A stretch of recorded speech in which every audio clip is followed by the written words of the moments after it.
of the project on alleged grounds of environmental degradation and human rights abuse has been condemned by President Yoweri Museveni. Some of these people are insufferable. You need to control yourself not to explode. So shallow, so egocentric, so wrong, that they think they know everything, broadcast their ignorance all over the place. This was at the 7th International Oil and Gas Summit at the Kampala Serena Hotel. Museveni urged the joint venture partners, Total Energies, Chinese National Offshore Oil Corporation, CNOOC, to continue with their operations in the country undisrupted. But they should calm down.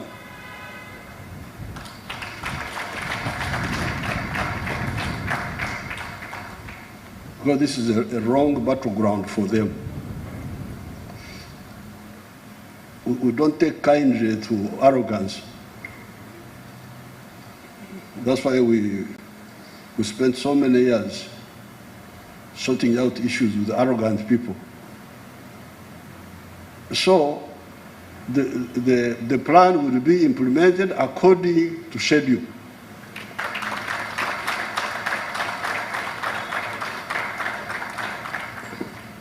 And I hope our partners join us firmly and advise those.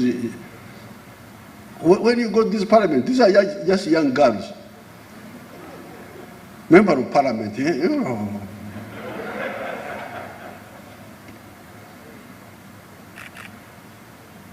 You are lecturing me what to do in Uganda, you young girl.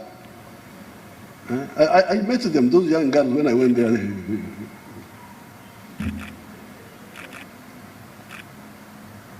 I think somebody should cancel those young people.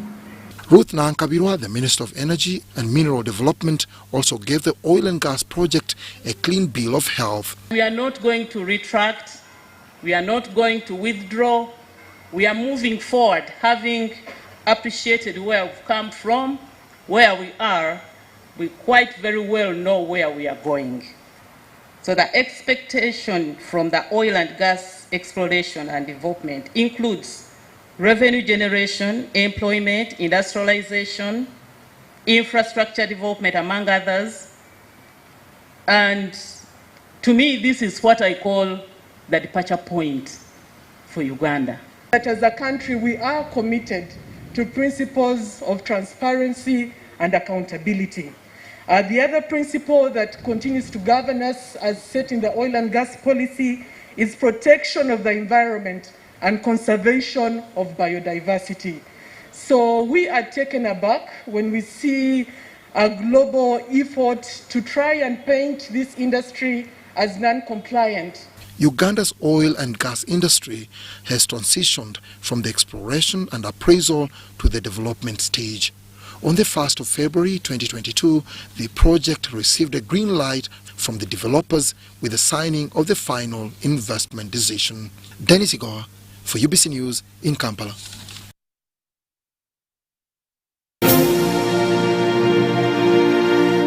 The State Minister of Works, Musa Echweru, in company of UNRA officials, was in the West Nile region of Uganda to inspect the quality of major road infrastructure.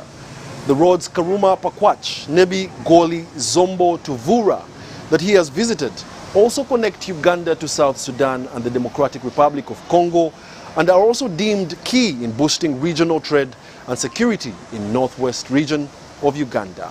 The second release is coming next week. The president and the government do not want to see Jukia Goli Road impassable. This visit sees Honorable Musa Echweru addressing a presidential directive to see all the major West Nile road infrastructure prioritized for upgrade to facilitate economic growth for tourism, security and regional trade.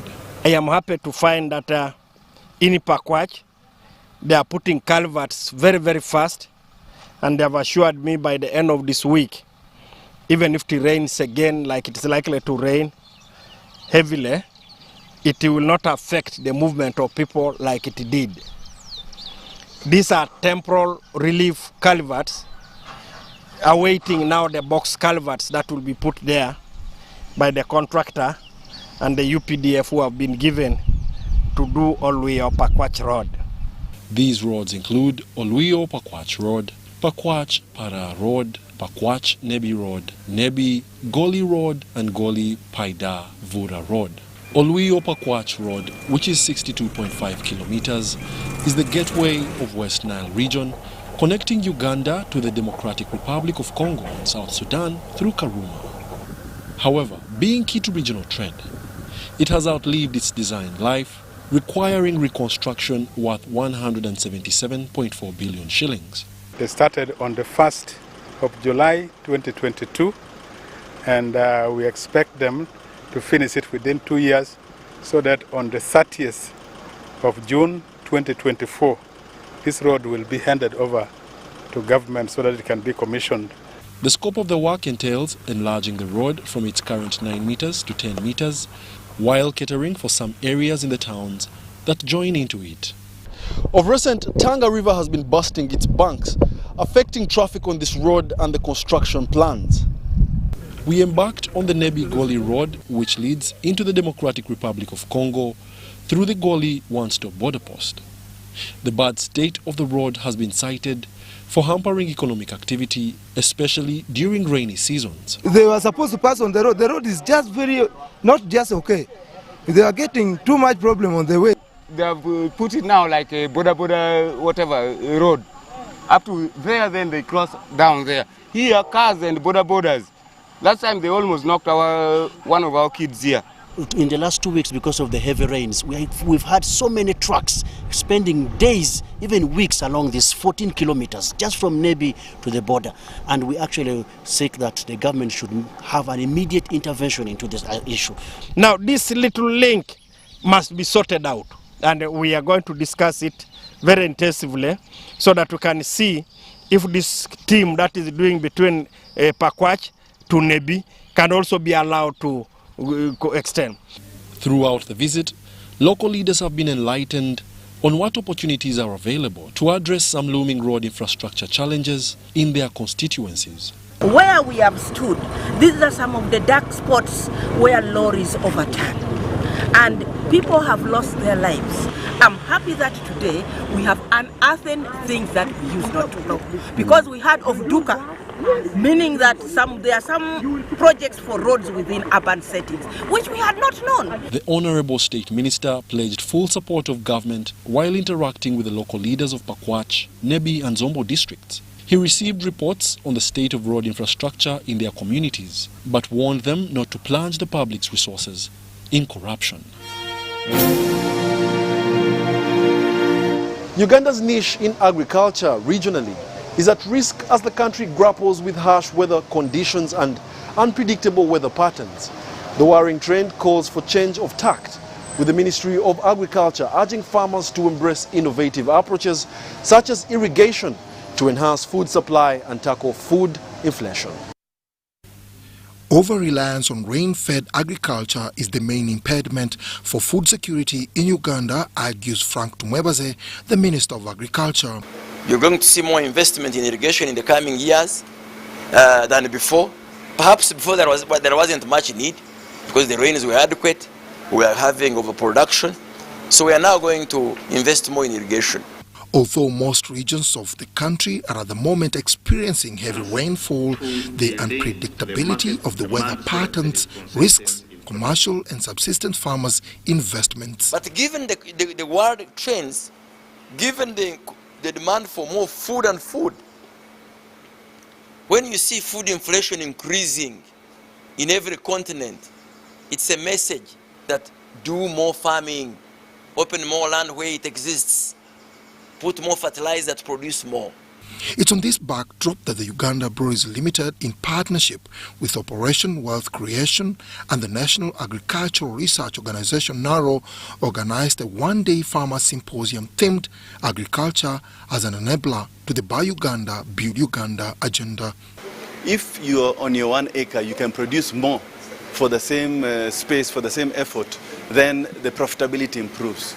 So the experts in this area, organizations such as NARO, who we work with hand in hand, working with the farmers by giving extension services. We work with them through the whole season on what they should do, when and how, so that we can ensure that the yields are maximized, but also that there's no loss.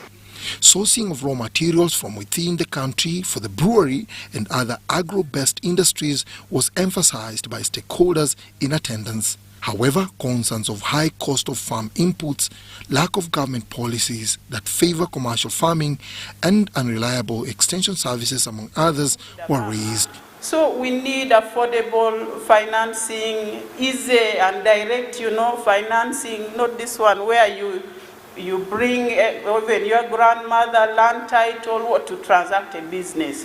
So design for us affordable program. Don't look at only, the end farmer, because I've seen a lot of resources go to the end farmer. The other elements, the minister mentioned them. The support to commercial agriculture, I think that is very essential. Uganda breweries, in collaboration with the farmers in the eastern and northern region of Uganda, have in the last decade ensured reliable and sustainable supply of raw materials such as sorghum, barley and cassava. Dennis Igoa for the Business Roundup. The National Information and Technology Authority has committed to expand internet infrastructure beyond the already connected 56 districts of Uganda. The authority also intends to further facilitate digitalization process in achieving the country's quest for e-governance and e-commerce. Let's have a look. Uneven distribution of the internet infrastructure still hampers the country's National Development Plan 3 objective of attaining a digitized economy. Whenever you connect parish level and you connect the villages, you now have transformation from the grassroots. And this is what we are seeing now happening with infrastructure. So we believe that in the next 3 to 5 years, we should have connectivity going all the way, not just the current 56 districts.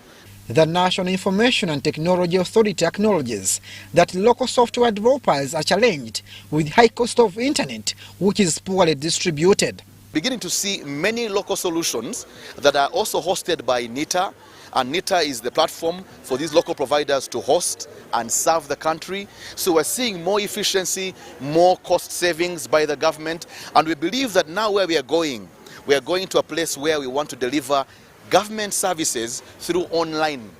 DataCare, a local data solutions developer, has introduced a customer relationship management module dubbed Promise to enhance digital systems through tracking organization operations. What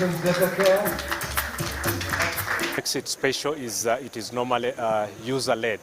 The organizations, the managers in the organizations are able to go into the system and customize it for their needs. And you're able to determine what data to collect, what to analyze, what report to pull out with minimal support from the technical teams. Government believes by supporting local software engineers will contribute to the attainment of the national development goals. This will hasten data monitoring and protection. Buy Uganda, build Uganda, the product should actually be procured to support local talent, local development. As you see, there are many youth. DataCare is one of the Uganda's software exporters to over 10 countries in Africa and beyond. Backers want government to support software development for export to boost countries' balance of trade. Call upon government to help reduce the cost of data in this country, because then with that, the country will truly see the value of all of these solutions that we bring to bear. A lot of the input we use, the equipment, the computers, etc., all of those things we import. There's a tax component to that, and to develop this budding industry, we call upon government to continue dropping some of the taxes on these inputs. To pursue a digital economy, government has to invest maximally in infrastructure to enable digitalization. But also exporting those products. And as National IT Authority, we're extremely happy that this is now possible in Uganda. We're extremely happy that our local talent can now provide solutions, not just for the local market, but also for the international market. This will pave way for the breeding of local service providers, offering software and sustainable data solutions at affordable costs. Abdul Nasili Luwama, UBC Business.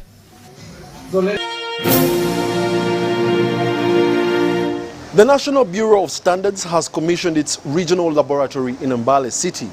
Entrepreneurs in eastern Uganda will now access testing and certification services of products in Mbale, rather than taking their samples to Kampala.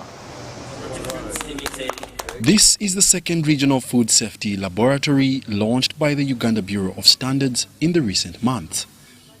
The initiative, supported by the development partners, the Danish government and Trademark East Africa, targets decentralizing quality infrastructure and other standardization services across the country. This regional testing laboratory to Eastern Uganda by the Bureau is part of the government's initiative of stimulating production and value addition through parish development model and agro-industrialization program by providing testing and certification services for products made by micro, small, medium enterprises. We have now moved out of Kampala to be able to reach the various parts of the country, but also we are moving ahead to address the programs of government. As you are aware, government is going to implement the parish development model, which is expected to stimulate production and value addition at the countryside.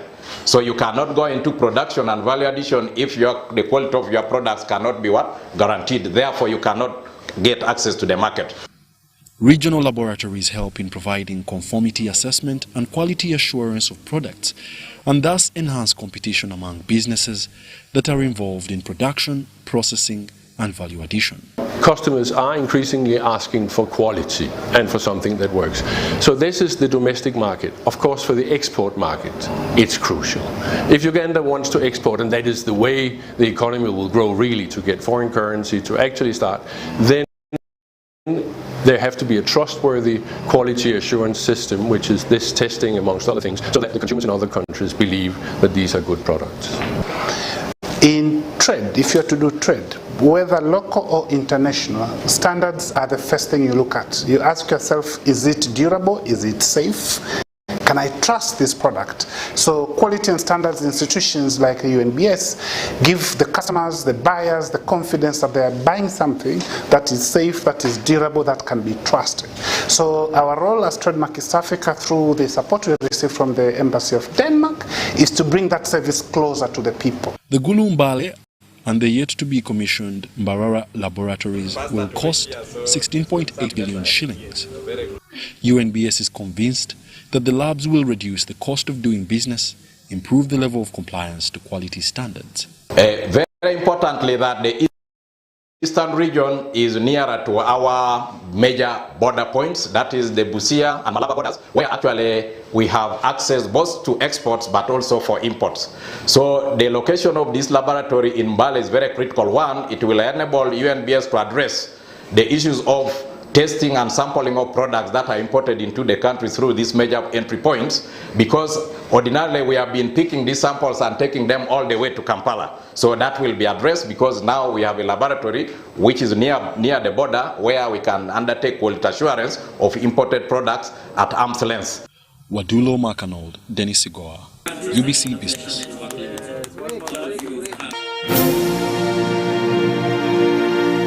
It's just over 6 months since MV Pamba resumed operations on Lake Victoria waters. The vessel, which is now back in business, has boosted the capacity to handle business.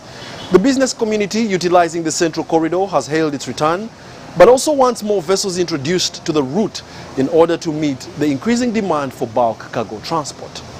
The Chinese engineering company Mango Group, that rehabilitated and returned MV Pamba back to the Lake Victoria route, is tended with its operations and service to the business community. MV Pamba boasts of a capacity of up to 22 wagons, and versus the road that usually takes only about two wagons at a time.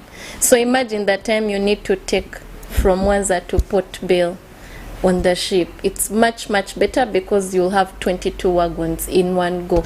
You'll be able to beat your service delivery to customer, timely delivery, name it. With 2 return trips to the port of Mwanza in Tanzania from Port Bell in Kampala, the 21,000 tons capacity vessel is now the ship of choice for small-scale and large-scale entrepreneurs. Mulwana J. Peters and Sons Stores, that was relying on small but expensive vessels to import livestock feed from Mwanza, can attest to the benefits accrued. So this cargo just came from Port Bell, but before Port Bell it was in Mwanza. From Mwanza it is here in Kisenyi. As you can see, it's in a cake form. It's called cotton seed cake. It is among the animal proteins that animals, so it's a vegetable protein that animals need to consume. So the other time when we met at Port Bell, we had used St. Matthew, the ship that's coming from Tanzania. But this time we've used Pamba. Pamba is a Ugandan ship. You saw how the commissioning happened with the Prime Minister. The roll-on, roll-off cargo ship that can transport 1 million liters of fuel on a single trip charges less than half compared to other modes of bulk transport. If you get it done properly, from Dar es Salaam to Mwanza, and you cross by water on Lake Victoria to Kampala, that shouldn't take even 2 days for the two. So your transport costs will be lower because on the other leg you have used the 2 cheapest means of transport. Affordability in bulk transportation impacts positively on the profit margins of the entrepreneur. It is safe. When you see transporting your cargo on water, there is nothing like a jam. The accidents are rare. That my cargo, I've got accidents, it has been spoiled.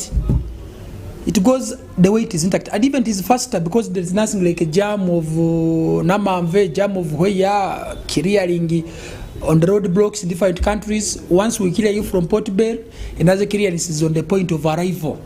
There is no any interception on the waters, and even it is cheap.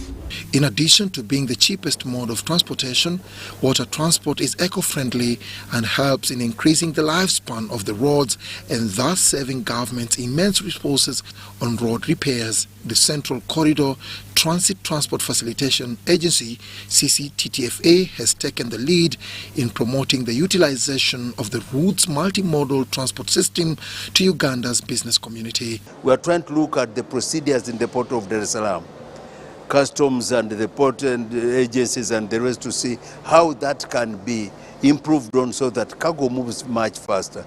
Then you are going to have a seamless train carry Uganda cargo all the way from Dar es Salaam to Mwanza.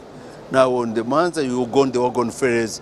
The following, it takes between 11 and 17 hours to cross Lake Victoria. The next day you are either in Port Bell or you are in Jinja. Safe, efficient and affordable transport systems regionally and continentally have the capacity to boost economic growth and trade. We need to really have a much more agreed and nuanced notion of how together you pursue national interests. It is an area in which we are lacking, and we need to do much more to ensure that our common interest becomes our national interest. It has to be so if, for example, the African